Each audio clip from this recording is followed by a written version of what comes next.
Olá pessoal, tudo bem com vocês? Espero que todo mundo esteja bem. Hoje a gente vai começar de fato a nossa disciplina, tá? Agora sim com conteúdo. Vocês vão ter disponível essa aula também depois em PDF, eu vou postar nas plataformas. E hoje a gente vai falar um pouco sobre movimento periódico, tá? O movimento periódico, ele é um movimento, como o nome já diz, que se repete ao longo do tempo. Então, o movimento periódico, ele também é chamado usualmente de movimento ondulatório. Então, a gente vai, a partir desse momento, estudar as ondas, certo? Elas podem ser ondas mecânicas, ondas eletromagnéticas, existem todo um arcabouço, existe todo uma tipologia das ondas de acordo com as suas características físicas.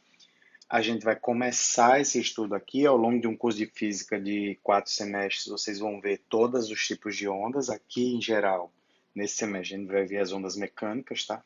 Na física 2.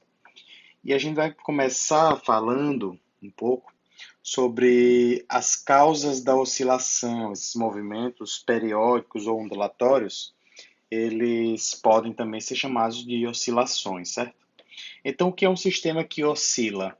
É um sistema que ele se movimenta em torno do seu ponto de equilíbrio. É simples assim, essa é a definição mais simples que se pode dar, né? Um exemplo simples e que, em geral, quando se começa a estudar física, a gente começa por ele, é um sistema massa-mola. Então, imagine que a gente tem uma massa que está aqui no seu ponto de equilíbrio, certo? Na sua posição de equilíbrio, e ela está conectada a uma mola. Essa mola ela pode se estender, certo? Ou ela pode ser esticada, como ela pode ser comprimida. Em geral, fisicamente falando, o que acontece com uma mola? Quando você comprime ela, ela tende a voltar à sua posição de equilíbrio. Então, se você imagina uma mola, você com as duas mãos empurrando essa mola, certo? Em geral, ela faz uma força de volta, certo? Tentando empurrar a sua mão de volta para voltar para a sua posição de equilíbrio. A mesma coisa se você puxar uma mola para fora do seu posição de equilíbrio, tendendo a distendê-la, ela vai tender a voltar para sua posição de equilíbrio também, certo? A não ser que você faça uma força muito grande, de modo que você deforme a mola. Mas, em geral, se você mantiver as características físicas da mola, ela vai tender sempre a voltar à sua posição de equilíbrio, tá? Em geral, o que acontece? Se você tem um sistema massa-mola, certo? E você faz uma força aqui, essa mola, ela guarda energia, certo? Em uma energia chamada de energia elástica, potencial elástica, a gente viu isso na física 1, tá?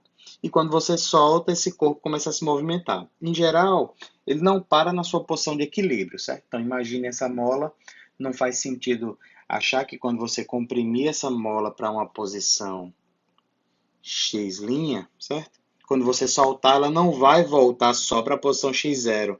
Ela vai passar de x0 e vai ir para, se isso é menos x', que é mais x'. Eu vou tentar desenhar aqui para melhorar a situação, certo? Suponha que a mola esteja na sua posição de equilíbrio, certo? O corpo esteja na sua posição de equilíbrio e a mola está ok, né? Está também na sua posição de equilíbrio, sem nenhuma força atuando sobre ela.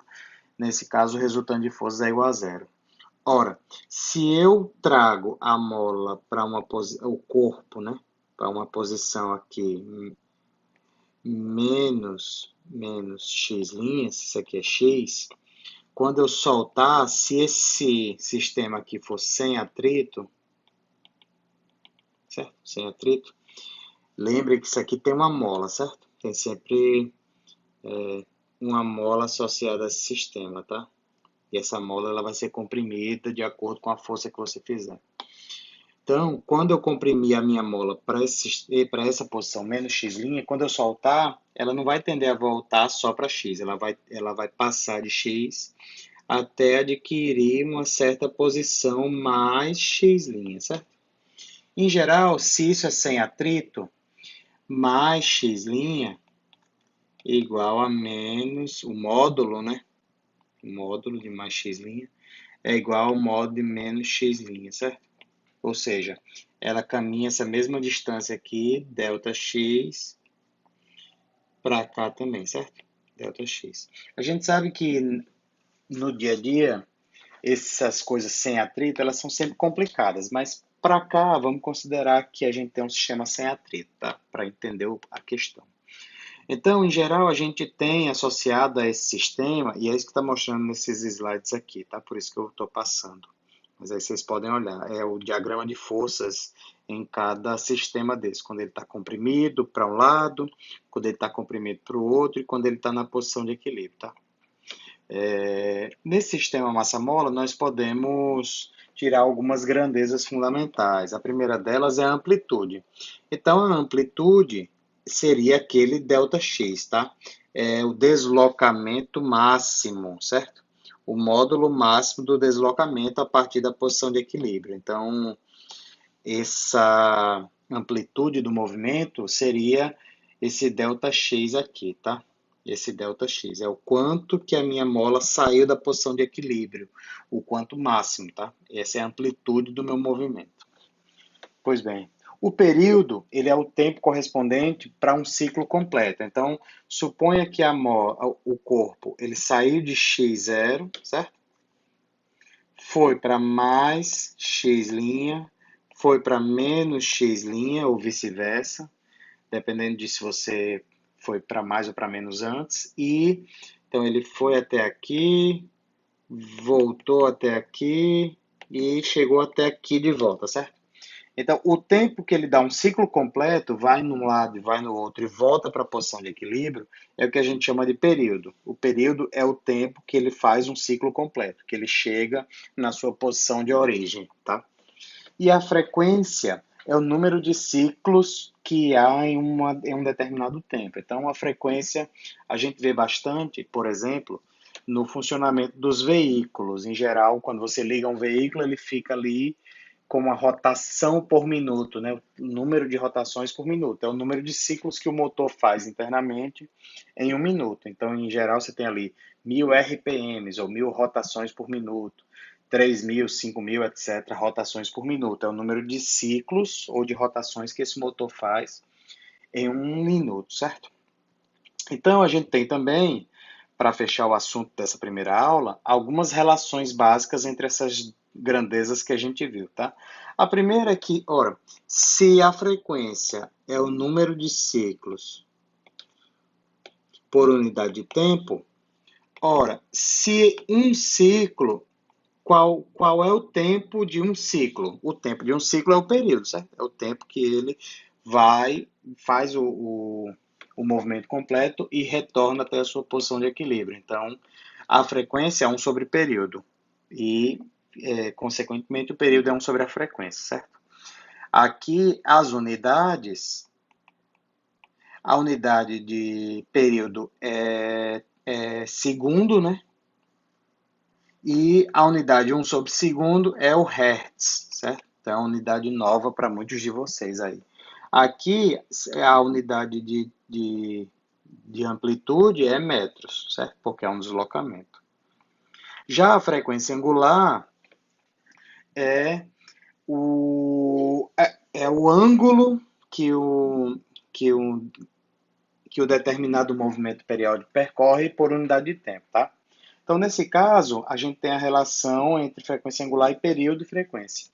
Se é o ângulo que ele percorre por unidade de tempo, em um período ou em um ciclo completo, o ângulo que ele percorre é 2π, que é o período de uma circunferência, certo? Que é o ângulo de uma circunferência, 2π. Então, a frequência angular é 2π, a frequência angular, né? É 2π sobre o período, tá aqui, certo? E 1 sobre o período é a frequência. Então, a frequência angular é 2π vezes a frequência, certo? E a unidade de frequência angular é... que foi isso que eu fiz? É radiano por segundo, certo? Porque isso aqui é radiano por segundo, certo? E para fechar, a gente vai fazer uma questãozinha simples, certo? Para vocês ilustrarem e verem como que você lê uma questão desse tipo. É uma questão bem simples e já como exercício para casa, certo? Para casa, para vocês resolverem, certo? Fica a 13.3, tá? Que vocês vão me entregar em 72 horas. Então, a primeira questão que eu vou resolver aqui é: se um objeto sobre uma superfície horizontal sem atrito é preso a uma mola, deslocado e depois liberado, ele irá oscilar. Então, uma superfície sem atrito, um sistema massa-mola, é o que a gente acabou de ver, tá? Se ele for deslocado 1,20 m da sua posição inicial, vamos tentar desenhar aqui, tá?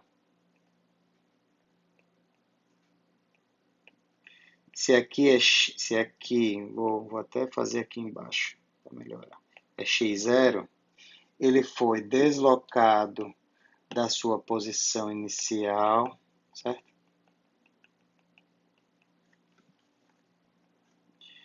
De modo que esse deslocamento ΔX é 0,120 metros. E liberado com velocidade inicial igual a zero, então não houve nenhuma força dele depois que ele foi liberado. Depois de 0,8 segundos. Depois de 0,8 segundos, verifica-se que seu deslocamento é de 0,120 metros do lado oposto. Então, ele voltou à sua posição de equilíbrio e passou por ela, de modo que houve um deslocamento menos ΔX igual a 120, 0,120 metros, né? Metros. De modo que esse tempo aqui é de 0,8 segundos, certo? Aí ele pergunta, letra A, acha a amplitude. Ora, a amplitude é o ΔX máximo, né? Que é 0,120 metros. Não tem o que fazer. A letra B, ele pede, acha o período, certo? Então, se